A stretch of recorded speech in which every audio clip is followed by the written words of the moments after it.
Halo semuanya, sebelumnya perkenalkan nama saya Muhammad Fahazda Pratama dengan NIM 33372300604. Di sini saya akan menjelaskan tentang fungsi, operasi string, dan array. Di sini fungsi itu terbagi menjadi tiga, yaitu fungsi tanpa argumen, terus ada fungsi rekursif dan fungsi prototype. Di sini saya akan menjelaskan fungsi void tanpa argumen terlebih dahulu. Dimulai dari void sapa ini, yaitu mendefinisikan sebuah fungsi bernama sapa yang memiliki tipe kembalian void. Tipe kembalian void menunjukkan bahwa fungsi ini tidak mengembalikan nilai apapun. Fungsi ini juga tidak memiliki parameter ataupun argumen.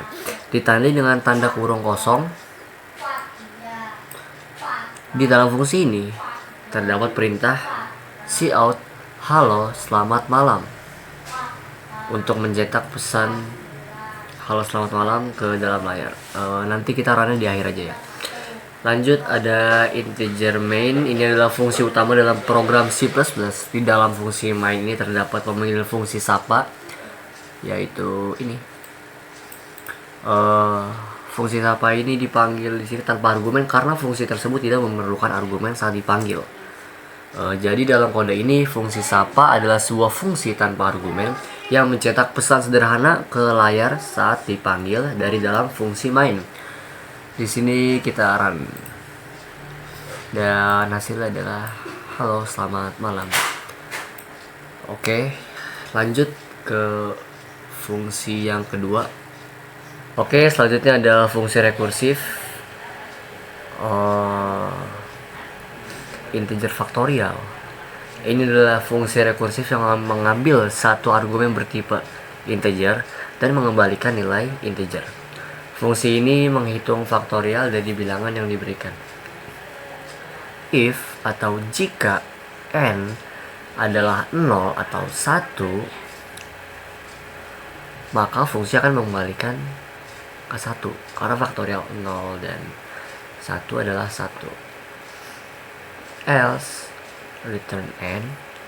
Ini adalah bagian rekursif dari fungsi. Jika n lebih besar dari 1, maka fungsi akan memanggil dirinya sendiri dengan nilai n yang dikurangi 1 dan mengalihkan nilai n dengan hasil rekursif dari n dikurang 1.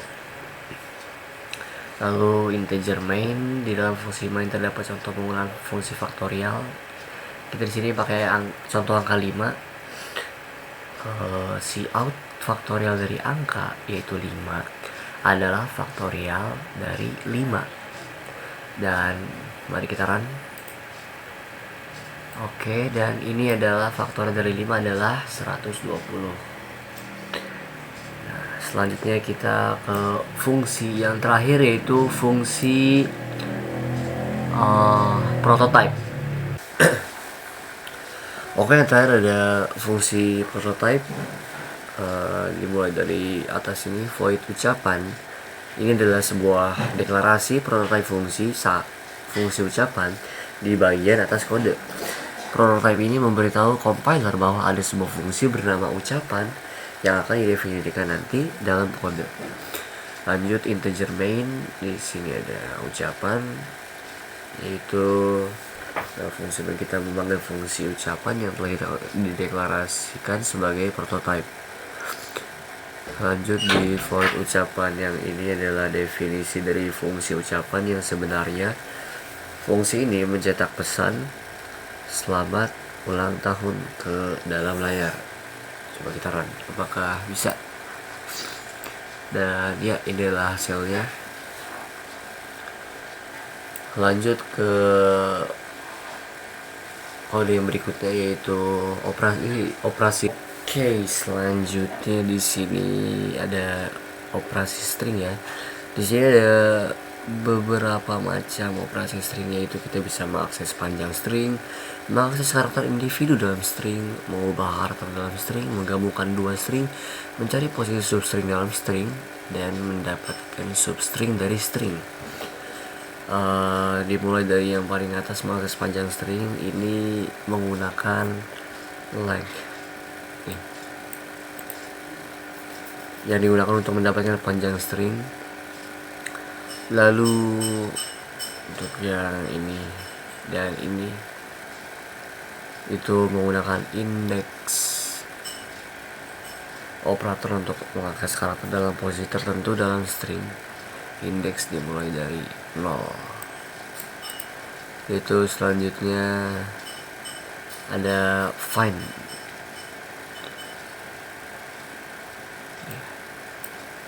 Itu digunakan untuk mencari posisi dari sebuah substring dalam string.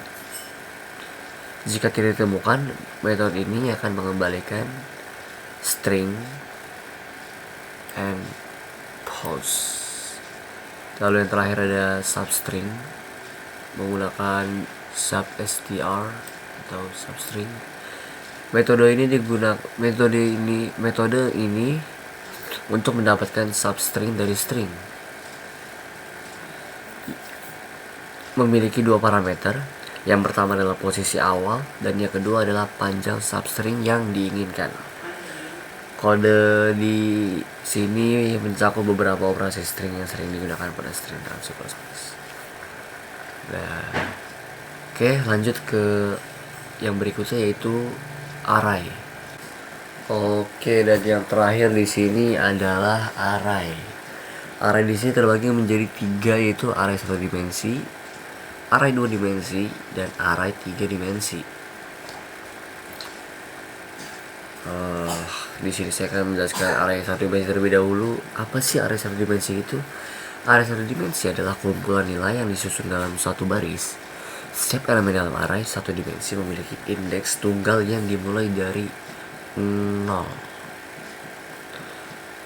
Array 1 dimensi di bagian ini integernya itu adalah nama array tersebut. Dan 5 itu menunjukkan bahwa array tersebut memiliki 5 elemen, itu 1, 2, 3, 4, dan 5. Dalam array ini kita dapat mengakses elemen dengan indeks mulai dari 0 hingga 4. Seperti array 1 dimensi 0 untuk nilai 1 dan array 1 dimensi 4 untuk nilai 5. Karena array ini dimulai dari angka 0, jadi 0 sama dengan 1 dan 5 sama dengan 4. Jadi ketika di run nanti hasilnya adalah 0, 1, 2, 3, 4. Oke, kita runnya ntar aja ya. Kita lanjut ke array yang 2 dimensi. Apa sih array 2 dimensi itu? Array 2 dimensi adalah struktur data yang mengatur elemen dalam baris dan kolom, membentuk tabel dan matriks. Elemen-elemen di dalamnya diakses dengan 2 indeks, satu untuk baris dan satu lagi untuk kolom. Biasa integer di sini adalah untuk menamakan array 2 dimensi tersebut. Dan 3 ini menunjukkan bahwa array tersebut memiliki 3 baris dan 3 kolom nih. 3 baris dan 3 kolom. Untuk mengakses elemen-elemen dalam array 2 dimensi, kita menggunakan 2 indeks seperti array 2 dimensi 0, 0 untuk nilai 1, array 2 dimensi 1 untuk nilai 5, dan array 2 dimensi 2 untuk nilai 9. Dan runnya ntar aja kita di akhir. Kita lanjut ke array 3 dimensi. Apa sih array 3 dimensi itu? Array 3 dimensi adalah struktur data yang menyimpan elemen dalam bentuk kubus atau blok, diatur dalam 3 dimensi, baris, kolom, dan kedalaman. Pengaksesan elemen-elemen dalam array 3 dimensi memerlukan 3 indeks terpisah. Oke, di sini integer seperti biasa array 3 dimensi untuk menambahkan array 3 dimensi tersebut. Dan 2, 3, 4 ini adalah menunjukkan bahwa array tersebut memiliki 2 lapisan kedalaman yang masing-masing bersih 3 baris dan 4 kolom untuk mengakses elemen-elemen dalam array 3 dimensi. Kita menggunakan 3 indeks terpisah seperti array 3 dimensi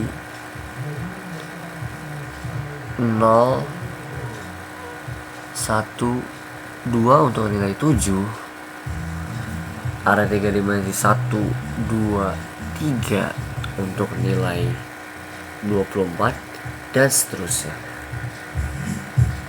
Oke, mungkin kita coba run aja hasilnya ya.